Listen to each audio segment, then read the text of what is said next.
amal soleh, yaitu hiasannya adalah jaga amanah dari Allah, jaga amanah yang diberikan untuk diri kita sendiri, jaga amanah yang dilimpahkan orang lain pada kita. Kepercayaan orang lain pada kita itu banyak, Bu.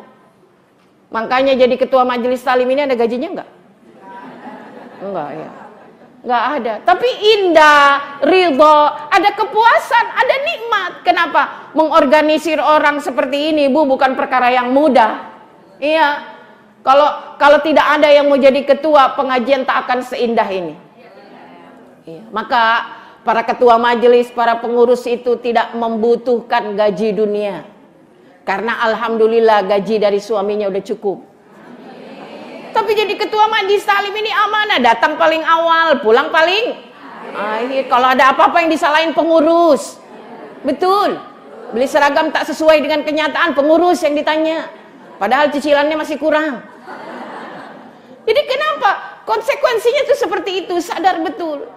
Pun ketika kita menjadi bagian besar dari masyarakat, maka katakan pada suami kita, betul Pak, Mama memang sudah berdoa supaya Papa jadi ketua RW. Tapi ingat, setelah jadi pejabat Pak, siapa yang memilihmu? Rakyat. Ya, ketika mau calon dekat-dekat merapat, ketika sudah jadi pura-pura tak lihat.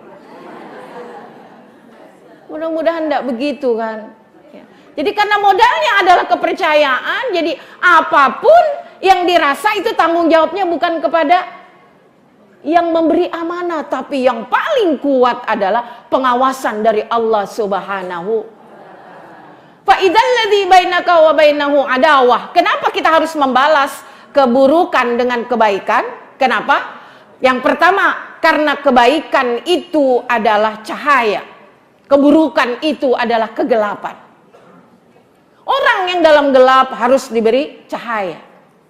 Yang kedua, karena kebaikan itu adalah apa? Antibody. Iya. Kebaikan itu adalah ruh yang tidak akan pernah mati. Dia itu langgeng.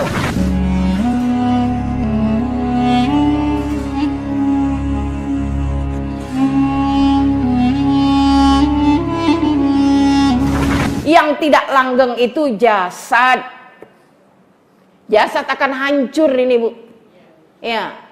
Pada suatu hari nanti Allah berkehendak menyatukan kembali ruh dengan jasad kita. Kebaikan itu abadi itu tadi. Ya.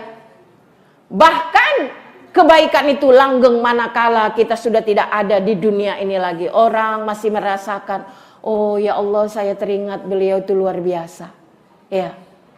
Bahkan Masya Allah, ya, posisi mungkin bisa digantikan oleh manusia yang lain. Tapi kebaikan tentu saja tak tergantikan. Ini dunia, Bu. Dunia itu seperti itu. Maka kita cari yang abadi. Fa idzal ladzi bainaka wa bainahu adawah. Bahkan berbuat baiklah kepada orang yang memang tidak ada sama sekali kontribusi baiknya pada kita, ya Allah. Apa kita mampu gitu belajar, ya. Jadi jangan langsung dibalikin, mohon maaf Bunda, saya bukan nabi, tapi kita umat nabi. Ya, kalau nabi bisa membalas ludahnya seorang yang membencinya tapi dibalas oleh Nabi dengan suapan kasih sayang, ya kita levelnya nggak usah sampai setinggi itu dah. Ya, yang biasa aja deh gitu ya. Tidak menyakiti orang yang menyakiti kita. Itu balasannya. Kenapa? Ka'annahu waliyun hamim. Mereka yang memusuhi kita, yang membenci kita, yang gak pernah senyum sama kita, kalau terus kita booster dengan kebaikan, lama-lama sadar dia. Ya. Walaupun sadarnya pakai istilah kata ibu, malu. Lama-lama malu. Kenapa gak mau duduk di depan? Malu gue. Kenapa? Itu orang sering gue sakitin, tapi senyum aja dia. Ya. Umpama begini, Bu, ada segelas air kopi nih. Kalau kepengen hitamnya kopi ini berkurang, tumpahin air putih terus. Terus tumpahin sampai yang ada di gelas itu, si hitam itu keluar melalui tiap sisi air kopi. Terus tumpahin. Lama-kelamaan, coba lihat. Kopi itu tak sehitam ketika belum disiram air putih. Itu demikian. Cobalah, coba. Dan puncaknya adalah ketenangan. Ketenangan ketika kita tak membalasnya itu. Kenapa? Ini konsekuensi besar dari tanggung jawab kita sebagai seorang hamba. Kenapa? Karena kejahatan itu ya sesaat saja ada kepuasan, kemudian muncul ketidakpuasan lagi. Tapi kebaikan itu walaupun kecil, "Faman ya'mal mithqala dzarratin wa may ya'mal mithqala dzarratin." Nah, itu kecil, Bu. Makanya Allah ngasihnya yang kecil-kecil dulu dah, biasa yang kecil-kecil itu. Ya, dia enggak senyum, kita senyum. Ya. Dia enggak mau duduk sama kita, tapi kita malah mepet ke dia. Gerah-gerah lo rasain gitu.